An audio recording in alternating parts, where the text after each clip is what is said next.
away. You make me strong as I long. You draw me to your arms as I stand and sing your praise. You come and fill this place. Won't you come and fill this place? I'm here to be with you. Come and meet with me. I'm here to find you. Reveal yourself to me as I wait. You make me strong as I long. You draw me to your arms as I stand and sing your praise. You come and fill this place. Won't you come and fill this place as I wait. Make me strong as I long. You draw me to your arms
Good morning, todos bienvenidos a Divine Grace Church. ¿Cómo se encuentran esta mañana? Bien bendecido. Bien bendecidos, gloria a Dios. Qué bueno. I got a couple of people in the room. Tengo un par de personas aquí en el cuarto que me van a apoyar esta mañana para predicar. Estamos haciendo algo medio extraño y diferente en estos tiempos de dificultad, ¿verdad? Con del tiempo del virus de corona, ¿verdad? Que anda afuera y queremos cuidar que todos se cuiden y no vayan a enfermarse de esta cosa que anda haciendo tanto daño y más que todo que el enemigo está usando en estos tiempos para establecer su reino aquí en la tierra, y lo podemos ver claramente porque ahorita casi todas las iglesias están haciendo este método de comunicar con su gente, que es a través de una cámara y el internet, ¿verdad? Para que escuchen de la palabra de Dios y todo. Estoy seguro que de por sí mucha gente no busca a Dios, y con esta excusa, ¿verdad? De que como ahora no pueden arrimarse a la iglesia, lo hacen mucho más, y es algo cual tenemos que pelear en contra del enemigo por esa simple razón de que nos quiere retirar de Dios y hay que no permitirlo.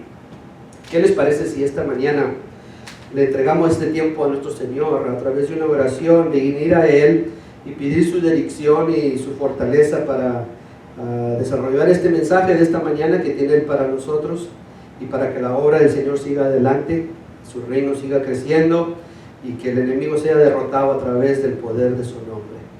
Vamos a orar. Señor y bendito Padre, gracias, Señor, en esta mañana por tu amor y tu misericordia. Venimos aquí a tu presencia, Señor, y a tu casa. Aunque se encuentra vacía esta mañana, Señor, sabemos que tú estás aquí.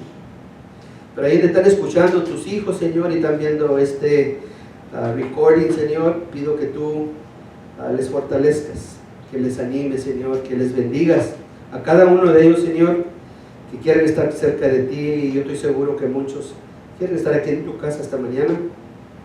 Bendíceles, Señor, y que tengan un día y semana de muy, muy buenas bendiciones, Señor, porque tú eres un Dios bueno que cuida.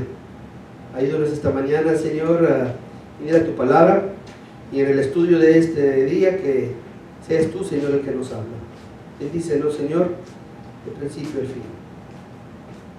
Y aún en estos tiempos difíciles, Señor, cuida de tus hijos que están afuera. Yo sé que quizás se preocupan o están mortificados, Señor, porque anda este virus que quiere hacerle daño a la humanidad. El enemigo, Señor, que quiere retirarnos. Danos la victoria, Señor, para honra y gloria de tu nombre. En Cristo Jesús. Amén. Perdón. Entonces, el tema de esta mañana es reconocer el poder de la oración. El poder de la oración. Nosotros debemos de estar orando. El enemigo ha buscado una manera de retirarnos de su casa, y la gente no está en el templo de Dios, en la casa de Dios, y sus hijos no se están reuniendo por la razón de que esta enfermedad nos impide, ¿verdad? Y los gobernantes nos han dicho que no nos junten más de 10. Cualquier iglesia, y haciendo cualquier clase de iglesita, tiene cuando menos 10 personas, o no nos permiten unirnos. Entonces, pues no me queda más, digo, no puedo ir a la iglesia, ¿qué hago? Pues podemos hacer, hermanos, es orar. Porque en el poder está en la oración y en el nombre de Jesús. Y en estos tiempos, si eso fuera poco, lo consideramos poco, hay que tener mucho cuidado, hermanos, porque la oración es poderosa. Si tú y yo creemos que la oración puede cambiar las cosas, entonces debíamos estar orando mucho más. Ahorita en estos tiempos, con esta dificultad del coronavirus, debemos estar orando por nuestra nación, Estados Unidos, que está atravesando un tiempo de dificultad. Y no nomás ellos, pero todo el mundo está afligido por culpa de esta enfermedad. Debemos estar orando por nuestras familias que están lejanas. Yo tengo parte de mi familia que ya tengo 2 o 3 semanas de no verles, y no hemos estado junto con ellos porque están en otro lugar de la ciudad, en otro lugar del pueblo, y no podemos viajar, o no nos permiten viajar. Debemos estar orando por nuestros amigos y más que todo por nuestros hermanos en Cristo alrededor del mundo, que en este tiempo estamos en pruebas. Aunque yo sé que muchos de ustedes están orando por Trump esta mañana. ¿Y saben por qué? Porque nos dijeron que nos iba a echar un chequecito como unas 2 o 3 semanas en la cuenta y más que todo estamos orando por el chequecito que va a caer. Es una broma, no me van a tomarme en serio, pero para ello oímos que quizás nos van a ayudar un tantito con un poquito de dinero a las familias y que eso sea realidad, ¿verdad? Como un bonus. Pero no, estén orando más que todo por su pastor, estén orando por sus hermanos en Cristo y que tengamos contacto uno con otros, hablándoles por teléfono. Un hermano me habló hace como 2 días o 3 días para atrás y me dijo, oiga pastor, me dijo, ¿cómo se encuentra? Y le dije, no, muy bien, gracias a Dios, siguiendo trabajando, pero muy bien de salud, dijo, y su familia, todos bien, gracias a Dios. Entonces, es lo que debemos tener ahorita en la comunidad de lo que es la familia de Dios en la iglesia. Estar en contacto de que todos estamos bien y que estamos cerca de Dios. Entonces, le doy gracias a todos ustedes que están orando por nosotros, oren por sus hermanos en Cristo también en la iglesia de Divine Grace y que sea bendecida y fortalecida a través de esas oraciones. Vamos al estudio esta mañana y vamos a principiar con un versículo que se encuentra en 1 de Timoteo capítulo 2, versículos 1 y 2. La palabra de Dios dice de esta manera. Pablo hablándole a su pastor, estaba jovencito este hombre y lo había dejado encargado de una de sus iglesias que había establecido Pablo y lo dejó como por pastor en esta iglesia y le encargó algo en una carta, en la carta de 1 de Timoteo en capítulo 2 y le mandó decir esto, dice, así que recomiendo ante todo, dice, y la clave aquí es ante todo, como lo más importante, dice, así que te recomiendo ante todo que se hagan plegarias, oraciones, súplicas y acciones de gracias por todos, especialmente por los gobernantes. Eso sería como para el presidente, ahorita no tenemos reyes, pero gobernantes, mayores, comisionados, todas esas personas, la policía, que cuidan de nuestra salud, por aún los doctores también, estoy hablando por ellos, ¿verdad? Los gobernantes y por todas las autoridades para que tengamos paz y tranquilidad y llevemos una vida piadosa y digna. Entonces, antes que todo, hay que estar orando. Ese fue el encargo de Pablo a Timoteo y es el encargo esta mañana de mí hacia a la congregación Divine Grace, de que hay que estar orando. Ya que lo demás no se puede, no nos podemos unir, no nos podemos juntar, no podemos viajar. En realidad, algunos de ustedes no pueden ni trabajar porque esta enfermedad que anda afuera no nos deja movernos de nuestros lugares. Muchos de los maestros ya están dando escuela de sus casas a través del internet. Los estudiantes están en sus hogares también y ya no van a la escuela por lo mismo, ¿verdad? Todo esto ha cambiado nuestro diario vivir y hay que estar orando por esto porque es muy necesario volver para atrás a la vida que llevábamos anteriormente, que estábamos desarrollando, y más que todo que los hijos de Dios puedan venir otra vez a la casa de Dios. Entonces hay que estar orando por eso. Nuestra primera responsabilidad, nos dice Pablo a través de Timoteo, es estar orando. ¿Por qué debemos de estar orando? En realidad debemos de estar orando ahorita mucho más. ¿Qué nos impide entonces? Yo sé que muchos de nosotros no oramos lo que es debido. Les voy a decir, no que Dios tenga la culpa, nada de esto. Sabemos que Dios su ira se la desquitó con su Hijo ahí en la cruz. No es algo que Dios ha decidido, sabes que yo voy a castigar a este mundo porque no tienen una relación conmigo. No es así. Dios ama a la gente de todo el mundo. La amó tanto que mandó a su Hijo. Entonces, ¿qué es lo que entendemos tocante de lo que debemos estar haciendo ahorita? Lo que pasa es que a veces nuestra teología nos quita de pasar tiempo con Dios y estar orando con Él, platicando con Dios. Teología. ¿Qué es teología? Viene de 2 palabras. La primera parte, teo, quiere decir Dios. Logia o logía quiere decir sujeto o tema. Muchos lo dicen, es el estudio de Dios. En realidad es decir, es el tema de Dios. Teología quiere decir el tema de Dios. Y cuando uno estudia el tema de Dios, la teología nos lleva a las características de quién es Dios. Si estudias a Dios y quieres saber quién es, muchos sabemos que Dios es amor, sabemos que Dios es omnipotente, que Dios es omnisciente, omni quiere decir todo, todopoderoso, todo lo conoce. Hay otros dos atributos ahí como característica de Dios que quizás, como no los entendemos bien, nos retiran de pasar tiempo con Dios y estar orando más. Y en realidad estos dos atributos nos deberían de acercar más a Dios y pasar más tiempo con Él. ¿Cuáles son estos atributos? Mañana vamos a hablar de la soberanía de Dios y vamos a hablar de la inmutabilidad de Dios. Primero que todo, soberanía. ¿Qué es soberanía de Dios? Muchas veces le echamos la culpa a Dios por cosas que pasan mal. Dicen, no, pues es la voluntad de Dios. Dios es soberano, Él hace lo que Él quiere con lo que es de Él. Eso sí es cierto, que Dios hace lo que Él quiere con lo que es de Él. Pero Dios no es culpable por las cosas que están pasando ahorita. Que Dios lo permita es una cosa, pero que Dios sea el responsable de que esta enfermedad ande alrededor del mundo, matando a muchos, enfermando a muchos más, esto no es culpa de Dios. Esto es culpa del enemigo, que nos quiere retirar de Dios. Cualquier hijo de Dios puede ver claritamente esto, que el enemigo nos quiere separar de Dios y que dudemos de Dios. Pero vamos a tener victoria, hermanos, en todo esto. Vamos a salir adelante y Dios va a salir victorioso al final de esto.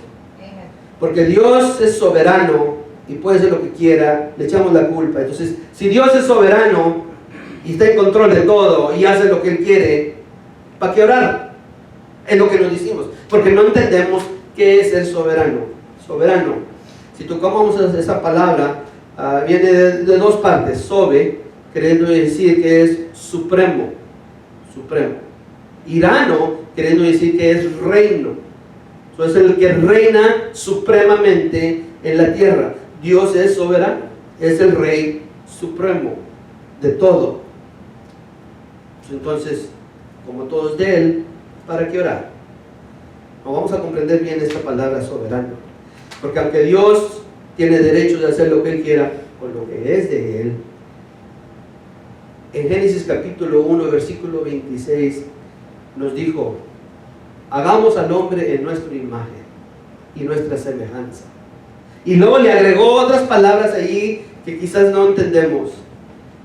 Y vamos a darle, dijo, dominio a él. Solo que hizo Dios es no nomás hizo a la humanidad, pero le dio la autoridad en la tierra.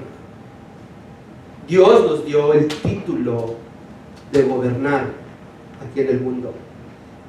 Aunque Dios es soberano y hace lo que Él quiera con lo que es de Él, en realidad nos encargó a nosotros gobernar aquí en la tierra. Pero eso no duró mucho. Todos sabemos la historia, Adán y Eva. Había un árbol en medio del huerto del Edén. Dios había dicho: de allí no coman. Vino el enemigo y los engañó, le echó mentira a Eva. En cambio, Eva le pidió a Adán que comiera del fruto también. Él obedeció, y por todo esto se perdió el título, hermanos, el título de la autoridad de la tierra. Entonces el que está encargado de la tierra, en ese punto había quedado encargado, era Satanás.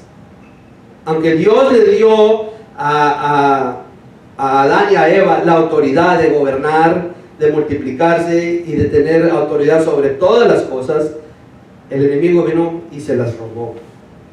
Les echó mentiras y por culpa del pecado les quitó esa autoridad. Entonces, ¿qué hacemos ahora? Siendo que no tenemos esta autoridad. Déjales platico un poquito y darles un trasfondo histórico. ¿Cómo es que trabaja esto? Quizás no lo entendemos, porque en la palabra de Dios, Dios tiene un sistema de títulos, como Él gobierna y como Él estableció todas las cosas. En realidad, el mundo, las aves, los peces, los animales y la autoridad del mundo tiene dos títulos. Tiene un título que es sellado y un título que es abierto.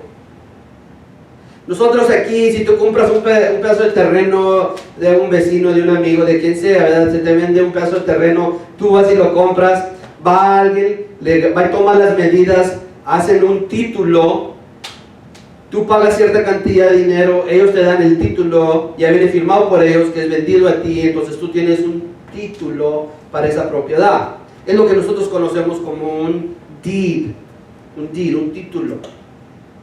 Y esto es legal, y para nosotros ese es punto y final. Yo lo compré, es mío.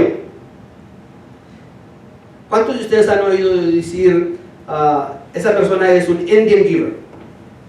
Un Indian giver. Los indios, aquí antes de que nosotros viniéramos, tenían un sistema como los judíos. Si un indio quería algo que tú tenías porque le gustaba, él te ofrecía algo por algo. Entonces él te daba algo y él te agarraba lo que tú tenías y había un intercambio, como que te compraba esa cosa. Esa cosa que él te compró, ponle que a las 2 o 3 semanas se desbarató. ¿Qué hacía el indio? Venía para atrás contigo y te quitaba lo que te había dado en cambio. Y es conocerlo como siendo un Indian giver. Te lo da y no te lo quita. Pues Dios tiene un sistema similar, más que Dios no lo quita, sino que lo compra. Lo compra. Esto es bien interesante, y si quieren volver conmigo, mientras que sigo explicando, va a ser Jeremías capítulo 32, versículos del 8 al 11. Les voy a dar el lugar histórico y luego les voy a dar cómo se relaciona con nuestro Mesías o nuestro Cristo, que es Jesús. Hay 2 títulos, hermano. En la economía de Dios hay 2 títulos. Porque cuando Dios le dio el título a Adán y le dijo, tú reina aquí, tú mandas aquí en la tierra, le dio el título abierto. Pero Dios se quedó con el título cerrado. Hay 2 títulos. Y aquí lo podemos ver en Jeremías capítulo 32. Versículo 8, dice así de esta manera. Está hablando aquí Jeremías, y dice, y en efecto, conforme a la palabra del Señor, dice, mi primo, muy importante, este es su primo, Hanamel, vino a verme en el patio de la guardia y me dijo,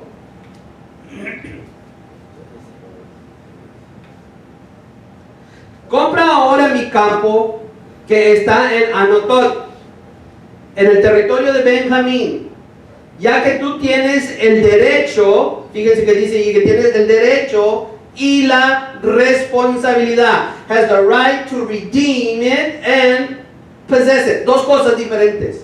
So, tienes el derecho sería para redimir, para comprar para atrás, y tienes la responsabilidad o el derecho de poseerlo como por herencia. Son 2 maneras que este terreno puede ser o es de Jeremías. Dice, y tiene la responsabilidad de comprarlo por ser el pariente más cercano, como le correspondía. Este es su primo que viene y le dijo, cómprame mi terreno. No es de él, en realidad este terreno era ¿de quién? Del papá de Jeremías. Viene de la línea, de la familia de Jeremías. Entonces, algo sucedió cuando Jeremías estaba más joven. Quizás su papá murió. Para que no perdiera y pudiera seguir viviendo, vino el hermano, que es una costumbre que tienen los judíos, donde el hermano del que se muere viene, no nomás toma a su esposa, pero toma todo lo que es de él, lo compra, se lo da a la familia para que se sostenga. Y ahí se lleva a cabo otra cosa que conocemos como Jubilee, que cada 50 años todos los terrenos se devolvían para atrás a sus dueños anteriores, pero esta sería otra predicación para otro día. Pero esto es interesante, que entonces le dice él, esta es tu responsabilidad como heredero, es de tu papá, cómpramelo, y tienes su derecho de redimirlo, de comprarlo para atrás. Dice, y entonces dice, comprendí que esto era palabra del Señor. Entonces sentí que Dios le estaba diciendo, hazlo. Dice, y lo compré, le compré a mi primo Hanamel el campo de Anatol por 17 monedas de plata. Dice yo, muy poquito. Quizás ya casi estaba tiempo de que se acabara el tiempo de Jubilee, cuando se tenía que devolver para atrás el terreno. Con poquita plata pudo comprar el terreno. Faltaría algún año o dos para que se llegaran los 50 años donde todo volvía para atrás a su dueño. Si no, le hubiera costado mucha más plata. Reuní a los testigos, firmé la escritura. La escritura es el deed. Seal the deed. Dice, firmé la escritura y la sellé. Dice, y pagué el precio convenido.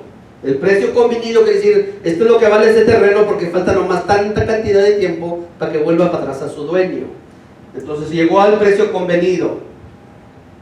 Luego tomé la copia sellada. Fíjense, hay dos copias. Aquí son las copias de the sealed copy and the unsealed copy. Llegué a la copia sellada y la copia abierta de la escritura, del deed, con las condiciones de compra. Hay dos títulos. Hablando de dos títulos. Luego tomé la copia sellada, un título, y la copia abierta, el otro título, del mismo terreno. Una le pertenece a él por herencia, la copia sellada, es de él. Es la que dice que es de él. Y la copia abierta es la que usa él para si mañana necesita dinero, puede vender ese terreno, da el título, ya tiene las medidas, esto es tuyo, y se lo puede vender a alguien y entrega esa copia. Lo que pasa es que después de 50 años, aunque lo haya vendido, ¿a quién vuelve ese terreno? Viene para atrás para él.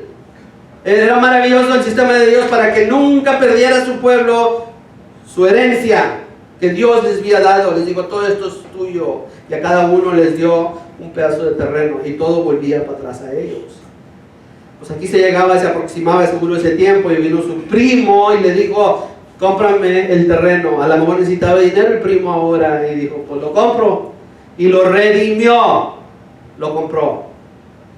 Pero quedó con los dos títulos, el título original, el sellado, y el título abierto, que debe decir que lo había comprado para atrás.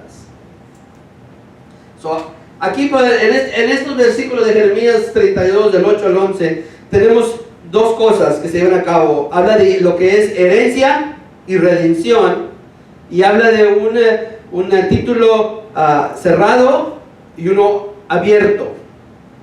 Entonces, la herencia o lo que le correspondía a él, como él decía el versículo, me parece que dijo, cuando le dijo que lo comprara, que dijo, tú tienes derecho y responsabilidad, en versículo 8, de comprarlo por ser el pariente más cercano. Entonces, no nomás era el pariente más cercano, era el mayor. Era el mayor, el que les correspondía enseguida comprar el terreno. Entonces, él compró este terreno porque le correspondía a él y le tocaba a redimirlo, y vino su primo y dijo, cómpramelo. Entonces tenemos dos títulos aquí, claritamente podemos ver uno, y hay un título que pertenece, el sellado por herencia, siempre va a ser tuyo, y lo tenemos un título abierto, que lo puedes vender y alguien más lo usa, pero sabes que tarde que temprano el título original, el sellado, va a anular el otro que se vendió, y cada 50 años volvía para atrás a su dueño el terreno. Hay dos títulos. Cuando Dios le dio la autoridad a Adán, le dio el título abierto, le dijo, posee la tierra, tú eres el que gobiernas, tú mandas aquí, y le dio el título abierto, pero Dios se quedó con el título cerrado, porque ¿qué es de Dios? Todo es de Dios, para siempre. Aunque Adán tenía la autoridad, la responsabilidad, como quiera, le pertenecía a Dios. ¿Qué quería dar a entender esto? Que hace que 2000 años vino el Hijo de Dios, el verdadero heredero del mundo y las aves y los animales y de la gente. El verdadero heredero vino como el primogénito y decidió redimir ese título. Aunque Dios todavía tiene el original, el título abierto lo tenía ¿quién? Satanás. Se lo quitó a Adán y a Eva. ¿Y cómo sabemos que lo tenía Satanás?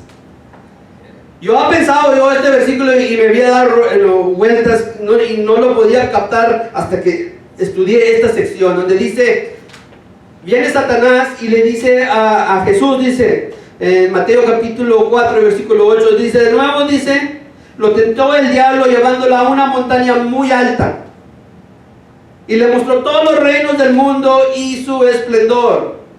Todo esto te daré si tú te postras y me adoras. ¿Cómo que si tú te postras y me adoras y todo esto te lo daré? ¿De quién es todo? De Dios. Pero en este instante no lo es. ¿Por qué? Porque lo perdió Adán y Eva. Todo le pertenece a Jesús en el título cerrado. Al final todo vuelve para atrás a Dios. Pero en el título abierto, cual había perdido Adán y Eva, Satanás era el dueño. Y se fijan que Jesús no corrigió a Satanás, no le dijo, no es tuyo, es mío. No le dijo eso. Sino que le dijo que no se le inclina a nadie y no se le pide a nadie, solamente a Dios.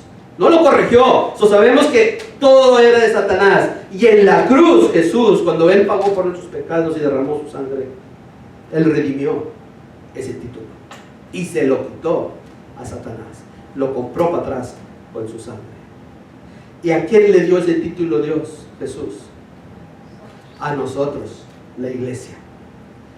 Le dijo, yo voy a establecer mi iglesia, le dijo a sus discípulos, y a ustedes les doy las llaves. ¿De dónde? Del reino. Del reino. Entonces para nosotros somos reyes y reinamos porque tenemos un reino que gobernar. Somos los reyes del Señor. Dijo, y te daré las llaves del reino, y lo que tú ates en la tierra será atado en el cielo, y lo que tú sueltas en la tierra será suelto en el cielo. Si tú perdonas un pecado aquí, se te hará perdonado allá, y si tú no lo perdonas aquí, no se te hará perdonado allá. Eso es algo bien interesante, porque somos bien duros nosotros, y no lo voy a perdonar, no. Esa persona me hizo un daño y no lo perdono. Ten cuidado, porque lo que no perdonas aquí, no se te va a perdonar a ti allá. Mira, perdónalo aquí, y no le hace que hayas hecho tú, se te va a perdonar allá. Eso es algo de que es interesante y hay que estudiar. Eso dijo el Señor hace 2000 años, todo es mío. Por eso es que vayan y hagan discípulos de todas las naciones, enseñándole todas las cosas que yo les enseñé. Y he aquí, hijo, yo estoy con ustedes hasta el fin del mundo. Cristo agarró el título abierto. Aunque Él era el dueño del cerrado, ahora tiene los dos títulos y nos los dio para atrás a nosotros. Y por eso es que nosotros tenemos ahora derecho de gobernar aquí. ¿Por qué orar? ¿O por qué no orar? Ahora cuando tú le pides a Dios, Dios puede responder. ¿Por qué? Porque ahora todo es de Dios otra vez. Jesús nos dice en Lucas capítulo 18, versículo 1, dice que los hombres como humanidad, hombres y mujeres, siempre debemos estar orando y no desanimarnos, no desmayar. ¿Por qué? Porque el Señor escucha. El Señor escucha. Nos dice la palabra de Dios en 2 de Crónicas, capítulo 7, de esta manera. Dice, si mi pueblo, que lleva mi nombre, la iglesia, el nombre de Jesús, se humilla y ora, y me busca y abandona su mala conducta, yo lo escucharé desde el cielo, dice, y perdonaré su pecado y restauraré su tierra. ¿Qué necesitamos ahorita? Hay que orar al Señor, que vuelva a restaurar este mundo que anda caído y quebrantado y quebrado, porque el enemigo está queriendo reinar. No tiene derecho, porque el derecho es de nosotros, la iglesia, de gobernar. ¿Qué nos falta? ¿Y por qué sucede esto? Es que no estamos orando. Nos falta platicar con Dios y decirle, papá, miren lo que está haciendo el enemigo, ayúdanos, y verás que Dios restaura lo que le pertenece a sus hijos. ¿Por qué debemos llorar? Hay un personaje en nuestra historia, se llama George Mueller. Era un misionero muy reconocido. Era más reconocido porque era un hombre que le gustaba orar mucho. Cuando él vivía, hasta la edad de 30 años de edad vivió una vida pecaminosa, malo. Era reconocido por haber sido una persona muy pecadora. Pero vino Cristo a su corazón y se salvó. Cuando él se salvó, le dio un deseo de ser misionero. Se fue al colegio, al instituto, y estudió cómo ser un misionero. Se graduó. Salió de ahí del instituto, fue a la mesa gobernativa de los misioneros para que lo enviaran a alguna nación para hacer misiones. Lo rechazaron. Lo rechazaron porque cuando él había sido mundano, antes de que se entregara a Cristo, vivía una vida tan pecaminosa, que tenía un pasado tan malo, que le dijeron: no calificas, eres demasiado pecador. Te hace dudar nuestros líderes a veces lo que decide la gente. Pero él entonces fue y oró y le dijo a Dios: pues ya estudié, tengo este deseo de ser misionero, creo que tú me has llamado para eso, pero no me quieren dejar ser misionero. ¿Qué hago, Señor? Dijo: ponte a orar. Y se puso a orar. Y estuvo orando por un año. Y luego un día Dios le dijo: ahora sí, dijo, ve a un pueblo que está aquí cerca, ve ahí a la iglesia y ve, busca allí trabajo de misión. Llegó al pueblo. Había solamente una iglesia en todo ese pueblo. Fue a ella y le habló con los líderes que estaban ahí. Les dijo: oye, Dios me mandó aquí que viniera a buscar trabajo. Dijo: ¿dónde está el pastor para hablar con él? Y le dijeron: o sea, que no lo creas, dijo, el domingo pasado, dijo, fue el último domingo del pastor, dijo, se retiró. No tenemos pastor. Dijo: pues yo fui al instituto, dijo, me recibí, Dios me ha dicho que sea misionero. Dijo: no te preocupes, te ocupamos. Y el siguiente domingo él predicó allí. Llegó a establecer en esa iglesia, porque no se acostumbraba lo que era dar el diezmo. En esa iglesia se compraban sillas para tener un lugar en la iglesia. Y dijo: eso no funciona, hay que dar el diezmo en la iglesia. Estableció el diezmo y de ahí comenzó a juntar dinero para sus misiones. Comenzó a abrir orfanatorios donde se tenían huérfanos, ¿verdad?, para ayudarles. Y comenzó a establecer uno tras otro.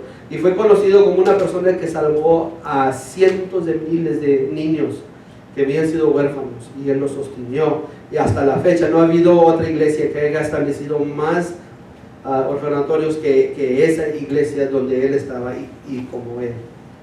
Lo que tiene él es un trasfondo increíble y una historia que nomás Dios puede contestar.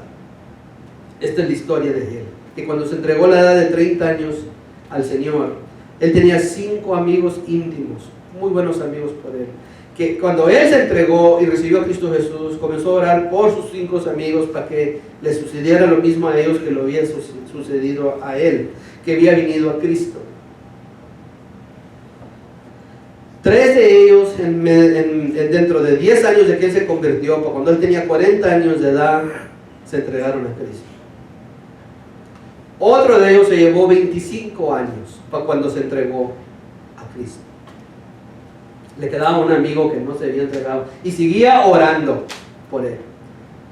Sus amigos de la iglesia, sus ancianos se unían y siempre oraba por estos 5 amigos, y le quedaba uno que no se había entregado. Pues llegó el día que murió George Mueller.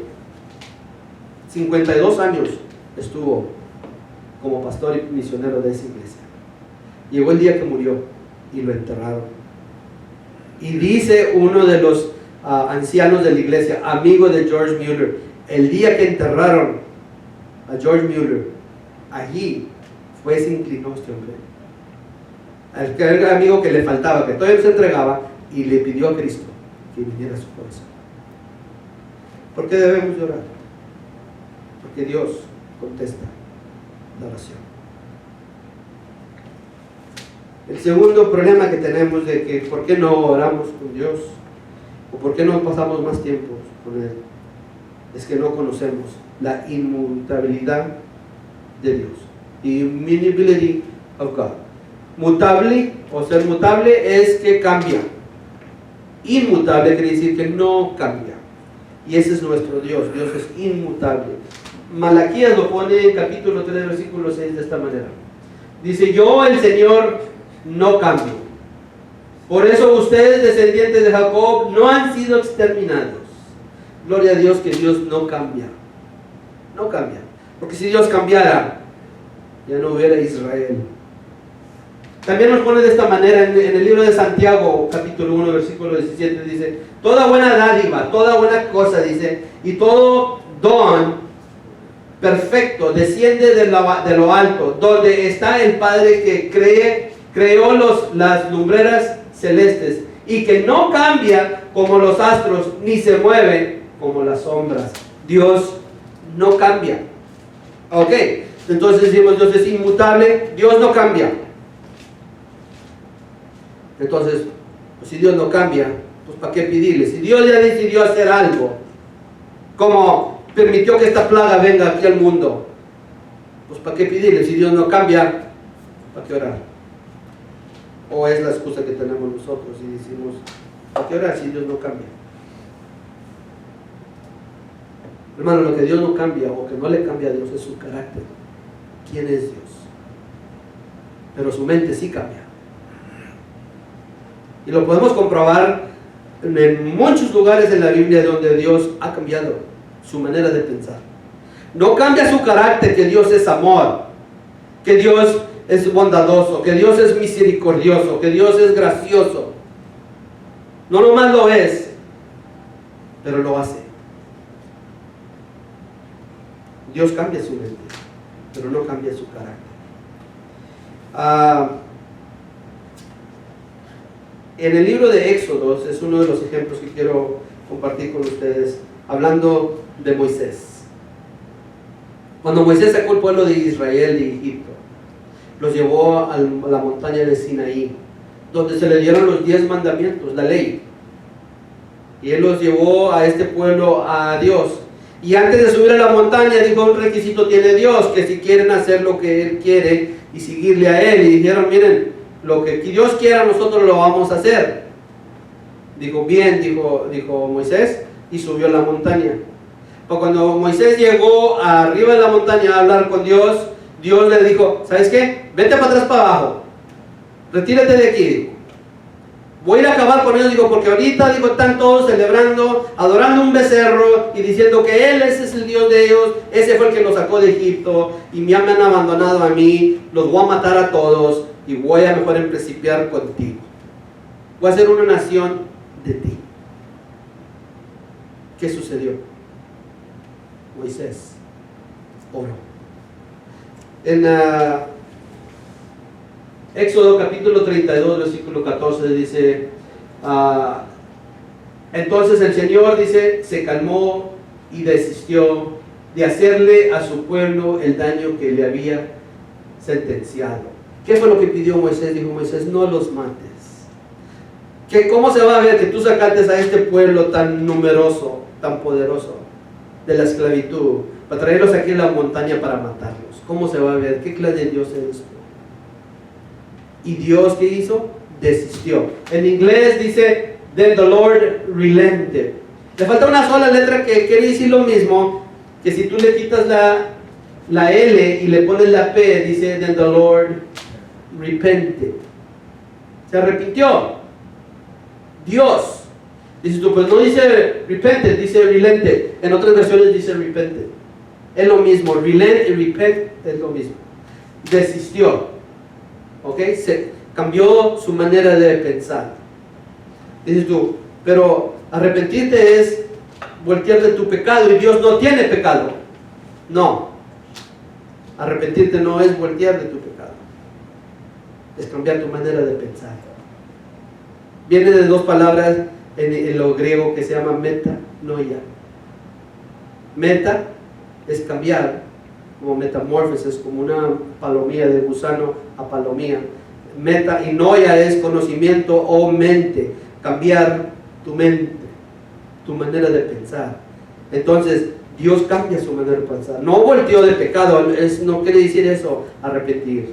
Arrepentirte es cambiar tu manera de pensar. Y Dios cambia su manera de pensar. Dice, the Lord repented or relented. Dice, entonces el Señor se calmó y desistió. Iba a destruirlos y dijo, ¿sabes qué? No los voy a destruir. ¿Por qué? Porque Moisés oró, pidió por ellos. Los iba a destruir y dijo que no. Cambió su mente. Tenemos otro ejemplo, y quizás lo conocen aún mejor. Es un personaje que Dios le dijo, ve aquí, y él dijo, no voy. Estamos hablando de Jonás. En el libro de Jonás, capítulo 3, vamos a ir ahí. Dios le dice a su profeta, ve, dile a Nínive que en 40 días lo voy a destruir, porque es un pueblo muy pecaminoso. Hay mucho pecado, mucha maldad en este pueblo. Y en 40 días lo voy a destruir. Y dijo Jonás, dijo, no voy, no quiero ir, porque yo quiero que lo destruyas. Y Dios dijo, ve y predícales. Y luego conocemos toda la historia de que fue y ganó para otro lugar, y no queriendo ir a Nínive, y luego se subió a un barco, y luego se andaba hundiendo, y luego se lo comió un pez, y luego ya se volvió a animar. Jonás dijo, está bueno, tú ganas, Dios. Y ya lo echó fuera después de 3 días en el estómago del pez, y lo escupió en la tierra, y luego ya le dijo Dios, ok, ve a Nínive y ve, diles que los voy a destruir en 40 días. Y fue Jonás y les dijo, y quita lo que sucede. Jonás capítulo 3 versículo 10 dice, al ver Dios lo que hicieron, ¿qué pasó con Nínive? Cambió su manera de pensar. Eran pecadores. Fue, les predicó Jonás y les dijo, en 40 días Dios nos va a destruir. ¿Y qué hizo Nínive? Dice, al ver Dios lo que hicieron, es decir, que se habían convertido de su mal camino, cambió de parecer, cambió su mente. Dios dice, y no llevó a cabo la destrucción que les había anunciado. No los destruyó. Y esto le hizo, tú creyeras que el profeta de Dios estuviera contento. Fíjate que se salvó el pueblo de Nínive, pero el profeta se enojó mucho y no quiso. ¿Por qué? Porque la gente de Nínive le había hecho mucho daño al pueblo de Israel. En los años que anduvieron vagando, los 40 años perdidos en el desierto, Nínive le había hecho mucho daño a Israel. Sin embargo, Dios les perdonó. Y estaba bien enojado Jonás que Dios había hecho eso. Quería que mejor que se murieran. Hasta llegó el punto que estaba tan enojado, dijo, prefiero morirme que tú los perdones. En capítulo 4, aquí está la actitud esa, dice, pero esto disgustó mucho a Jonás y lo hizo enfurecerse. Así que oró al Señor. Jonás se puso a hablar con el Señor, dice, de esta manera, oh Señor, ¿no era esto lo que yo decía cuando todavía estaba en mi tierra? Por eso me anticipé a huir a Tarsis, pues bien sabía que tú eres un Dios bondadoso y compasivo, lento para la ira y lleno de amor, que cambias de parecer y no destruyes. Por eso no les quería predicar, porque quería que tú los destruyeras. Pero y como tú eres compasivo, como tú eres amor, como tú perdonas, yo no les quería predicar, porque sabía que tú ibas a hacer eso. Por eso cuando tú me dijiste, ve, predícales, yo gané para el otro lado. Sabía que los ibas a perdonar. ¿Por qué debemos de orar a Dios? Porque Dios es un Dios inmutable, no cambia. No cambia su carácter, porque Dios es amor, porque Dios es bondadoso, porque Dios perdona.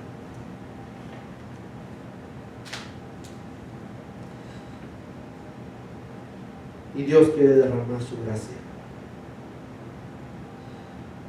Es increíble, pero Dios lo puso de esta manera. Al final de el libro de Jonás, si están ahí conmigo,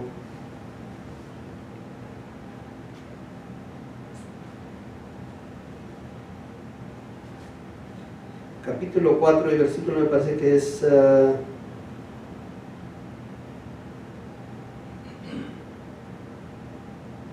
vamos en versículo 4. Déjales leer el final de la historia. Dice, ¿y tienes razón de enfurecerte tanto? Le pregunta Dios a Jonás en el versículo 4 de capítulo 4. Dice, ¿tienes razón de enfurecerte tanto? Le respondió el Señor. Jonás salió y acampó al este de la ciudad. Allí hizo una enramada y se sentó bajo de su sombra para ver qué iba a suceder con la ciudad. Pero para aliviarlo, se le, de su malestar, Dios, el Señor, dispuso una planta, la cual creció hasta cubrir a Jonás la cabeza con su sombra. Jonás se alegró muchísimo por la planta. Pero al amanecer del día siguiente, Dios dispuso que un gusano la hiriera y la planta se marchitó.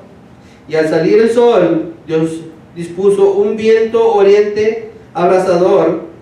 Además, el sol hería a Jonás en la cabeza, de modo de que éste desfallecía. Con deseos de morirse, exclamó: prefiero morir que seguir viviendo. Pero Dios le dijo a Jonás: tienes razón de enfurecerte tanto por la planta. En otras palabras, yo hice esta planta que creciera en una noche, y luego el siguiente día de la mañana proveyó un gusano para que la hiriera, para que le hiciera daño, y se secó. Dijo, y luego le hace esta pregunta, y dice: ¿tienes razón de enfurecerte tanto por la planta? Una planta que tú no hiciste, que tú no tienes nada que ver con ella, yo la hice. Claro que la tengo, le respondió. Me muero de rabia. Estaba enojado por una planta. Profeta de Dios, enojado por una planta, y no enojado por algo más importante. ¿Como qué? Como esto. Y el Señor le dijo: tú te compadeces de una planta que sin ningún esfuerzo de tu parte creció en una noche y en la otra pereció. Y de Nínive, una gran ciudad donde hay más de 120,000 personas que no distinguen su derecha de su izquierda.